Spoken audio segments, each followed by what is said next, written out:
తులారాశి. ఈ రాశి వారికి ఈరోజు మధ్యమంగా ఉంది. మధ్యమ స్థాయి ఫలితాలు పొందుతారు. చేసే పనుల లోపట కొన్ని సందర్భాల లోపట ఇబ్బందులు ఎదురవుతాయి. నూతన ప్రయత్నాలు ఫలిస్తాయి.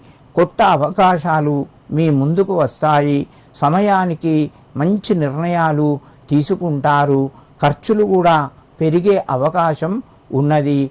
తులారాశి వారు ఈరోజు శ్రీ బృహస్పతయే నమః అని చెప్పి నవగ్రహాల లోపల ఉన్నటువంటి గురువుకు దండం పెట్టుకొని మీ పనులు ప్రారంభించండి.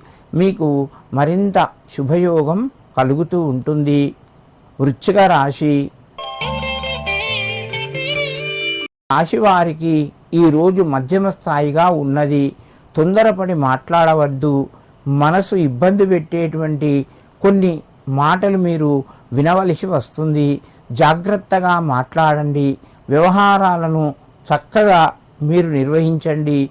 తప్పకుండా మీకు విజయం లభిస్తూ ఉంటుంది. పిల్లల నుంచి కొంత ఖర్చులు పెరిగే అవకాశాలు ఉన్నాయి. దూర ప్రయాణాలు చేయవలసి వస్తుంది. వృశ్చిక రాశి వారు ఈరోజు శ్రీ మేధా దక్షిణామూర్తి నమః అని చెప్పి దక్షిణామూర్తికి నమస్కరించుకొని తీపి పదార్థాలు పిల్లలకు పంచిపెట్టండి. దీనివల్ల కొంత మీకు అనుకూలత పెరుగుతూ ఉంటుంది. ధనస్సు రాశి. ఈ రాశి వారికి కొంత కలిసి వస్తుంది. ప్రయత్నాలు ఫలిస్తాయి. సమయానికి డబ్బు చేతికి వస్తుంది.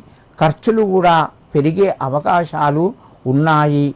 ఎప్పుడో జరిగిన విషయాలు అవి మీరు ఆసరాగా చేసుకొని మీ శత్రువులు మిమ్మల్ని ఇబ్బందికి గురి చేసే అవకాశాలు ఉన్నాయి.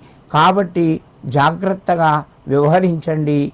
ధనస్సు రాశి వారు ఈరోజు గురుస్తుతి చదువుకొని నమస్కరించండి. లేదా మీ గురువుకు నమస్కారం చేసుకొని మీ పనులు ప్రారంభించండి. మీకు మరింత శుభయోగం కలుగుతూ ఉంటుంది.